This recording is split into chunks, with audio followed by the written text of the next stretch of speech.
everyone, welcome to Lift Big. My name is Ashish. I got asked a question by Marcus. So, Marcus is a beginner in the sense that he knows all the movements, the squat, he knows how to squat, how to deadlift, because he's trained before, but then he's taken a 2 year hiatus, he hasn't worked out, and now he's come back to training. And his goal, so he considers himself a beginner, and his goal is to become bigger. So, he's not a strength athlete per se, he wants to get bigger. And I know for some reason I'm coming across all this advice by people saying that you have to train to get strong, and unless you have a strong foundation of strength, then you can't get bigger. And I understand all these generalistic statements, because obviously if he's just going to be deadlifting the bar, he's not going to become big. So I understand that these types of simplistic statements, but people are saying that he needs to take 3 to 5 years to get strong, and then after 3 to 5 years he should start dedicating his training towards getting big. That's like telling someone that, oh, you can't start working towards your goals directly now, you're going to have to start 5 years from now, and until then you're building a foundation. No, if he wants to get big, that's fine, Marcus. You can get big, and that's okay. And you can start training to get big right from now itself. So first off, I do believe that there's some amount of strength that is required, because, like I said, you can't just be moving the bar. So I think Marcus should start with Eric Troy's honeymoon period. The article is I've placed the link below, so please check it out. It'll give you directions on how to proceed in coming up with a rough template. So let's say that I want to give somewhat. I'm trying to over here to give you detailed advice, but then I can't plan a whole year for you. I can't plan every single step of the way. A lot of this is going to be about feedback. So before I even begin, here's what I want to say. For guys who want to get strong, the feedback is very immediate. It's about performance. So you know when you lift the bar, how much weight you're using, how much weight you're able to move on the bar. You're aware of what your progress is like. So your feedback, your data that you're collecting for you to analyze and gauge whether or not things are going according to plan, that's based on the weight that you're moving. But in the case of someone who wants to get strong, who wants to get big, if you want to get big, you can't focus on the weight. So it doesn't matter whether you're deadlifting 405 or deadlifting 300. That's not pertinent to your goals. Your goal is to get big. So you need to use the mirror as your scale. So your feedback is what you see in front of you when you look in the mirror. If you like what you see, then you keep doing what you're doing, and if you don't, then you make changes, you make adjustments. But the thing is that everyone talks about, oh, you have to experiment, you have to figure out what works for you, and that's fine. You should. But here's what people they don't emphasize on, that when you take a risk, when you experiment, it means you have to be willing to be okay with a negative result. Like, you could change things, you could add in things, you could remove things, and that may not get you to where you want to be, but that's the only way you're going to learn. So this is very, very crucial, and this is something that should be taken seriously. So having said that, here's what I propose, Marcus. You start Eric Troy's honeymoon period. It's a very, very simplistic approach to getting strong initially. So let's say for 4 weeks, all you focus on is 4 exercises. You take the deadlift, you take squats, you take the bench press, and you take the overhead press. You just do these 4 exercises for 4 weeks. I think you should throw in pull-ups, on one of these days as well.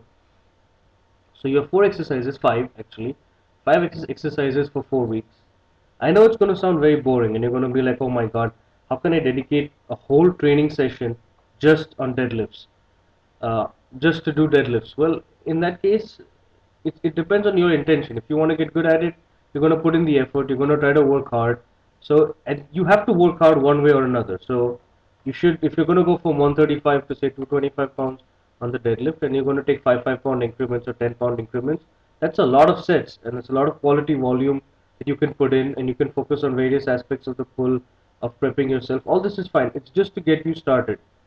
Once 4 weeks or so have passed, and I'm saying 4 weeks because you can take five or you can take 3.5. It's up to you. You have to use your judgment on this. But you take 4 weeks approximately, and then you say, okay, so I've got these 4 exercises, 5 if you want to include the pull up, and then you add in a bunch of other exercises to this, and then you build on it. So let's say that you have a day for deadlifts, a day for bench press, a day for squats, and then a day for overhead press. So on deadlift day, you throw in a unilateral leg exercise, let's say lunges. You throw in on bench press day, you throw in another set of incline bench presses or something, bodybuilderish, because you need to. You want to get bigger. Then on squat day, you throw in another posterior chain sort of exercise like cable pull throughs. Those are good. You throw in something like that, and then on your overhead press day, you focus a lot on pull-ups. You do 5 sets to failure. Every week you try to add a rep. So you add in a bunch of small exercises. So you've added in one more layer. So now you have 2 exercises per day that you're focusing on. You're not losing track of your regular deadlift or the main compound exercises. You do this for say 6 weeks to 2 months, and then your training will evolve again. So then you go, so then you should be willing, you should be comfortable knowing that, okay, I have a 315 pound deadlift, and now I don't want to train so much for a better or a bigger deadlift. I want to become bigger myself. So I want to add in a bunch of back exercises. I want to add in some rows. I want to add in shrugs. I want to add in muscle specific exercises, because we know, for example, face pulls are going to increase the size of my traps. Shrugs will increase the size of my traps. If I do incline bench presses, it will increase the size of my chest. I want to do some parallel bar dips. So you're going to throw in all of these exercises, and when you do this, you're shifting your focus from these big simplistic lifts, and that's fine. That's exactly what you have to do. But when you want to choose to do something like that, you're the best judge of that. So you got to make your decision. And then once you throw in all these exercises, you choose a certain rep range, a certain set range, you get in enough volume, and like I said, everything that you do has feedback. You got to collect that feedback. Your feedback is your scale, and your scale is the mirror. So depending on how you see yourself, if you like what you see, you proceed accordingly. So so this is a very straightforward way of going about this. So that way, in approximately 6 months from now, you're well on your way to getting to your goal. You're no longer building a foundation.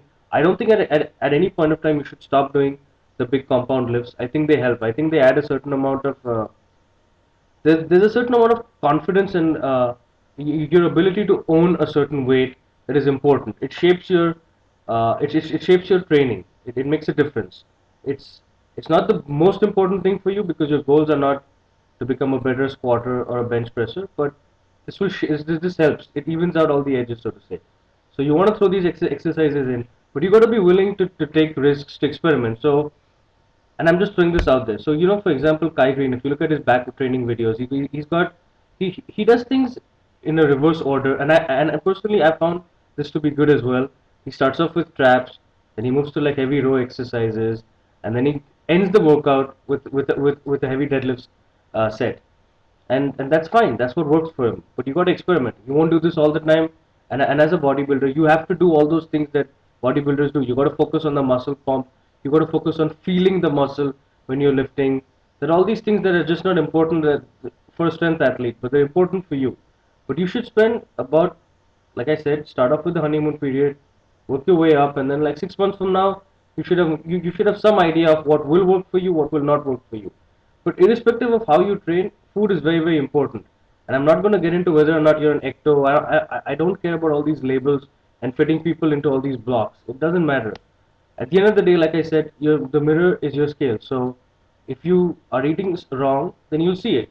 And if you're eating right, then also you'll see it. So you need to be able to be receptive to the feedback that you get.